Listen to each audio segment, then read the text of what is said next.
Welcome back in part 2, guys. The next morning, Anna wakes up early, before everyone else, and helps a boy who is suffering from scarlet fever. As a thank you, the boy tells Anna that her brother Aster can be found in the basement. Anna quickly finds her brother Aster and tries to bring him back, but he's still mad at her for lying about demons. Anna had told Aster that she was a demon to protect him from the real danger outside. But now, Aster doesn't trust Anna anymore. As they argue, Angelica's guards arrive and take Anna away to see Angelica. Angelica gives Anna a chance to escape, but warns her that if she's caught, she'll be killed. Anna has only 3 seconds to run away and save her life. Anna runs as fast as she can, but the children start chasing her, trying to kill her. She tries to hide under a table, but during the chaos, she gets bitten by a snake. Anna runs away again, but eventually she's caught and becomes unconscious. When Anna wakes up, she finds herself tied up in a hospital bed. 3 girls are taking care of her, and they're dressed like characters from fairy tales: Snow White, Red Riding Hood, and Cinderella. They feel sorry for Anna because her hand is swollen and hurt, but when Anna tries to leave, they tell her she can't go anywhere. The 3 girls dressed as Snow White, Red Riding Hood, and Cinderella try to take care of Anna, who has a high fever. They bring her medicine, but it's just water mixed with mud. Anna realizes that these girls are not real doctors and are just pretending to take care of her. The girls decide to cut off Anna's hand to prevent the poison from spreading, but Anna is horrified. Just as they're about to do it, Angelica and a young girl named Katia arrive. Angelica has a knife and is ready to cut off Anna's hand, but Katia tries to stop her, saying it's not necessary. However, Angelica ignores Katia's warnings and cuts off Anna's hand anyway. Anna is in excruciating pain and doesn't even notice that she's been reunited with an older man she's been searching for 5 years. Meanwhile, we see a flashback of Katia's life before the epidemic. She was a successful and respected clothing designer known for her beautiful creations. One day, Angelica's rich sister, Ginevra, sends a shirt to Katia for repair. Katia does a great job repairing Ginevra's shirt, and as a result, Ginevra comes back to her with another task. This time, Ginevra wants Katia to repair one of her mother's old dresses to fit her own size. Ginevra takes off her clothes in front of Katia to give her measurements, and Katia finds it a bit strange. Despite their differences, Ginevra is outgoing and friendly, while Katia is more reserved. Katia is drawn to Ginevra. One day, Ginevra shows up at Katia's place, excited to show her an anniversary ring. Despite being wealthy and able to afford the best designer dresses, Ginevra wants Katia to create a special dress for her wedding. Katia is flattered and agrees to take on the task. As they work together, Katia and Ginevra grow closer. Within a few weeks, Katia creates a beautiful dress, and when Ginevra tries it on, Katia is struck by her beauty. She can't help but stare, and Ginevra notices. Ginevra asks Katia if she likes girls, and Katia responds that she's not sure if she likes girls or boys. Anna wakes up in the middle of the night to find that her hand has been severed, and she's covered in blood. She's shocked and terrified, and she starts yelling at the 3 fake princesses who are taking care of her. The next morning, the 3 fake princesses try to calm Anna down and take care of her injury. They bring her real medicine and stay with her for a whole week. During this time, Anna notices that Katia is also in the room, but she's tied up with chains. Anna assumes that Katia is also being held against her will. One day, Katia comes to visit Anna and checks on her hand. Anna looks at Katia carefully and notices that she has a beard, which makes her realize that Katia is actually a man. After this, the 3 fake princesses take Anna's severed hand and cremate it, as a way of paying tribute to her lost limb. They also break the hands of all the toys in the headquarters, which is a strange and disturbing gesture. A few days later, Angelica announces that she's going to throw another party, and this time she wants to marry Anna. Angelica asks Katia to make a wedding dress for her, using the measurements of Ginevra's dress. On the day of the measuring, Anna and Katia are left alone together, which gives them a chance to talk and get to know each other better. Anna asks Katia for her help, revealing that Angelica plans to burn Katia alive on the night of the party. However, Katia refuses to escape and tells Anna to take care of herself instead. Meanwhile, Aster manages to outsmart the 3 fake princes and sneaks into the room where Anna is being held. Anna and Aster don't have much time together, so Anna tells her younger brother to run away and find Pietro. She gives him instructions to go straight to Pietro's place, and after some initial hesitation, Aster agrees to the plan. With Anna's encouragement, Aster gains the courage to make a run for it, and he successfully fools the 3 fake princesses again and escapes. The scene then shifts to a flashback of Katia's past, where she witnessed the death of her father during the first wave of scarlet fever. As the disease spread, Katia watched in horror as everyone around her fell ill, and she feared for her own life. She waited for her turn to die, but it never came. After Angelica's mother passes away, she goes to Ginevra's house with the wedding dress that was made for her. However, when she arrives, she finds that Ginevra has already died. Ginevra's body is lying on the bed,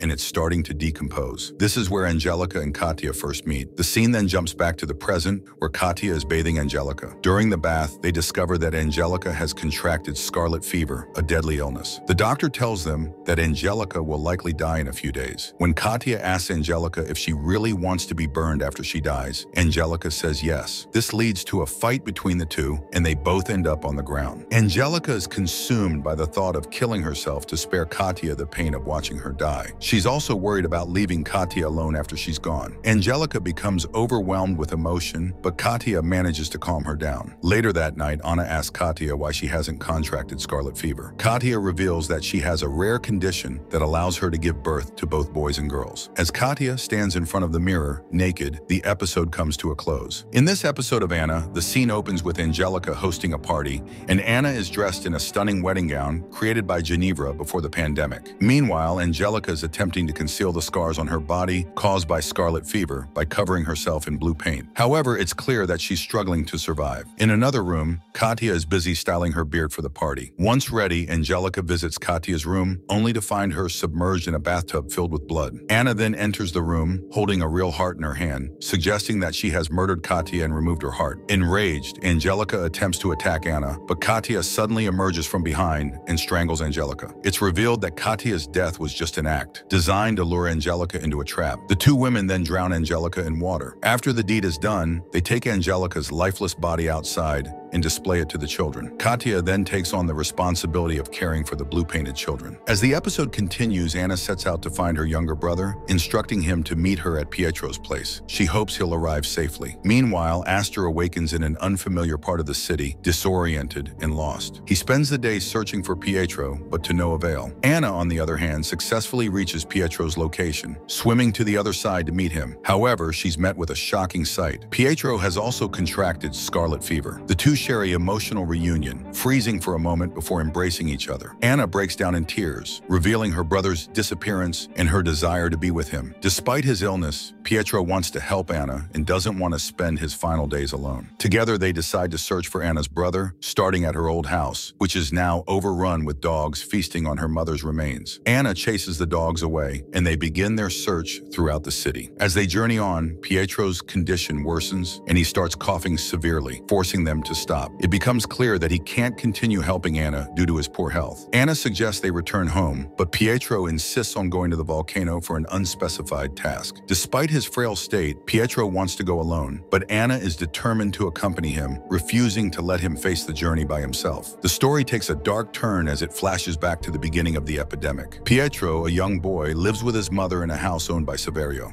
One morning, Pietro pleads with Saverio for help as his mother succumbs to the deadly scarlet fever. Saverio, aware that he can't save her, suggests a twisted solution. He tells Pietro that the only way to end his mother's suffering is to take her life. In a disturbing scene, Pietro lies on top of his mother as Saverio strangles her to death. Saverio, a self-proclaimed worshiper, convinces Pietro that his mother's soul has ascended to heaven through a distant volcano, a notion that takes root in Pietro's mind. This twisted belief sets the stage for the horrors that are to come. As the days pass, Pietro and Saverio form a twisted bond, killing their neighbors who are suffering from the epidemic. They justify their actions as a form of twisted mercy, with Pietro lying on top of the sick individuals and Saverio taking their lives by strangulation. Pietro starts to see himself as a good Christian, believing that God is sparing him from the epidemic. As they continue their killing spree, they loot the belongings of their victims, living a life of luxury and excess. Saverio indulges in expensive cars, houses, and other luxuries,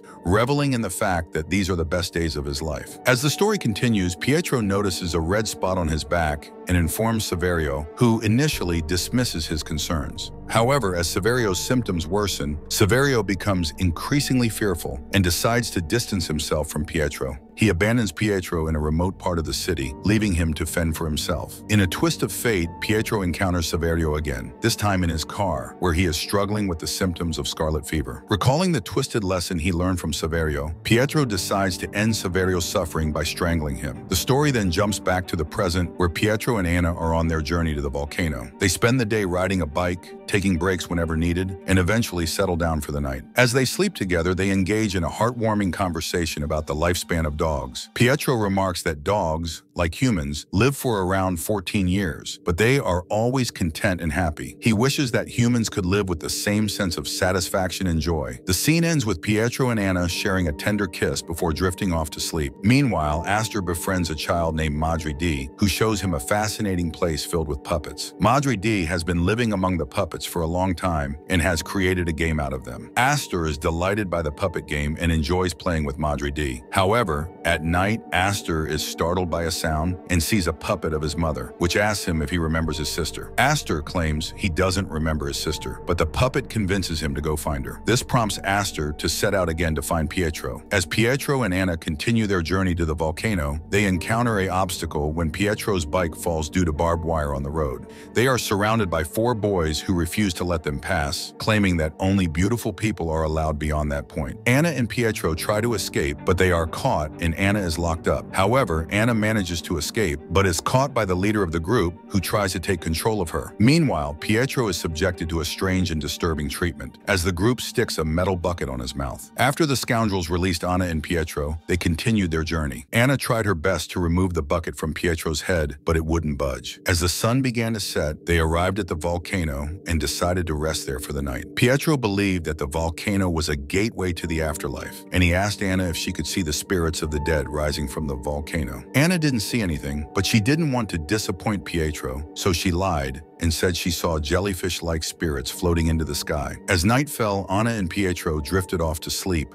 unaware of the breathtaking sight that was about to unfold. The spirits, as Pietro had believed, emerged from the volcano and rose into the sky, but the 2 friends missed it. The next morning, Anna woke up to find Pietro gone. She frantically searched for him and found him lying far away from their campsite, badly injured from a fall down the mountain. Pietro was on the brink of death, and in a desperate bid to end his suffering, he asked Anna to fetch some plastic bags from her backpack. Anna used the bags to suffocate Pietro, putting an end to his pain. She then covered his body with stones and began her journey back to the city, determined to find her brother. Meanwhile, Anna's brother had been searching for her everywhere, but they had lost hope of ever being reunited. Just when they were about to give up, they finally found each other, and their joy was palpable. Despite the hardships they had faced, they were grateful to be together again. Anna's joy was indescribable as she was finally reunited with her brother, and she could now fulfill the promise she made to her mother. She still carried her mother's skull with her, and she decided to bury it in the ground, giving her a sense of closure. As they stood on the volcano the previous day, Anna had caught a glimpse of the Italian mainland, and she was convinced that there were more people like Katia out there, people who could help them find a cure for the scarlet fever that had ravaged their island. With newfound hope, Anna and her brother set off toward the seashore, determined to find these people and a way to save their island. As night began to fall, the siblings sought shelter in an abandoned factory, where they huddled together for warmth. Astor, still reeling from the reunion, bombarded Anna with questions about their parents. As they talked, the scene shifted to a flashback of their life before the apocalypse, when Maria was still alive. In the flashback, a younger Anna was reluctant to take care of Astor, but with no one else to turn to, she stepped up to the task. She fed him, put him to sleep, and changed his clothes. But Astor was a fussy child, always crying and demanding attention. As Anna brought Astor to their mother, she was instructed to take him away, as if sensing that her time was running out. One day, their mother called Anna to her side and handed her a notebook, telling her to follow the instructions written within. Just hours later, their mother passed away, leaving Anna to read the notebook and discover the task she had been entrusted with. The first instruction was to open the windows of the house, a task that Anna and Astor carried out together. However, they were unable to remove their mother's body on their own, so they followed their mother's prior instructions and used the car to take her away, along with all the necessary supplies. For the next 100 days, Anna and Astor were instructed to stay away from the house, only returning to eat and gather essential items. Anna took her responsibilities seriously, caring for Astor and following the rules laid out in the notebook. She avoided her mother's room, unable to bear the thought of seeing her mother's lifeless body. But on the 50th day, Anna's resolve was tested. She saw a bird flying out of her mother's room, and for the first time, she forgot the instructions in the notebook. Curiosity getting the better of her, she entered her mother's room and was met with a horrific sight. Her mother's swollen and decaying body body. Anna quickly fled the room, but the image was forever seared into her mind. The days passed, and Anna continued to follow the instructions in the notebook. Finally, after 100 days, she returned to her mother's room, ready to face whatever lay within. Anna's mom has passed away, but this time her body doesn't smell bad, and only her bones are left. Anna ties up the bones with a rope and buries them outside. That night, Maria appears in Anna's dream, wearing a spacesuit to say goodbye one last time. After this, Anna and her brother Aster start living in the house together. Later, Anna goes back to visit her mom's grave and finds that ants have eaten the flesh, leaving only bones. She brings the bones back home and teaches Aster about the human skeleton. Anna and Aster reach a place with many cars. They search some of the cars and find chocolates and water,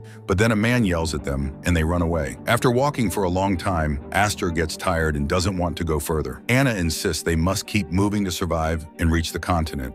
While they're arguing, they see an elephant playing on the beach and are delighted. They soon find a boat and, despite it being heavy, manage to launch it into the water. They set off towards the continent, but after a few days, their water supply runs out. They also don't know how to row the boat, so it drifts with the current. One morning, Aster wakes up before Anna and starts rummaging through her bag. He accidentally drops his mom's book into the water and has to retrieve it. Anna had a beautiful dream where she was playing in a green field with Pietro. They were running and laughing together, and a dolphin was chasing after them. But when Anna woke up, she was shocked to find herself alone in the boat. She quickly jumped into the water and found Aster, who was swimming nearby. Aster apologized to Anna for losing the notes their mom had written for them, but Anna reassured him that they could make new notes together. As they continued to drift on the boat, they started to lose hope. They were lost at sea and didn't know how to get back to land. They were hungry and thirsty, and they didn't know how much longer they could survive. But then something amazing happened. On the fourth day, their boat reached the shore of a huge ship. They were so excited to see the ship and quickly boarded it. Inside the ship, they found a room filled with food and water. They were so hungry that they didn't stop eating for a long time. After they ate, they started to explore the ship. They found many rooms, all of which were clean and well maintained. They even found a baby's cradle, which made them wonder if there were other people on the ship. But what was surprising was that there were no dead bodies on the ship, unlike the other places they had been. As they kept exploring, they heard someone's voice. They followed the sound and found themselves in a dining room. Inside, they saw a family of grown-ups eating breakfast together. They looked happy and healthy, and Anna and Aster were amazed. Suddenly, a woman came towards them with a child in her arms. This was the end of their journey, and Anna and Aster were finally safe. And with this, the story comes to an end. Thanks for tuning in, guys.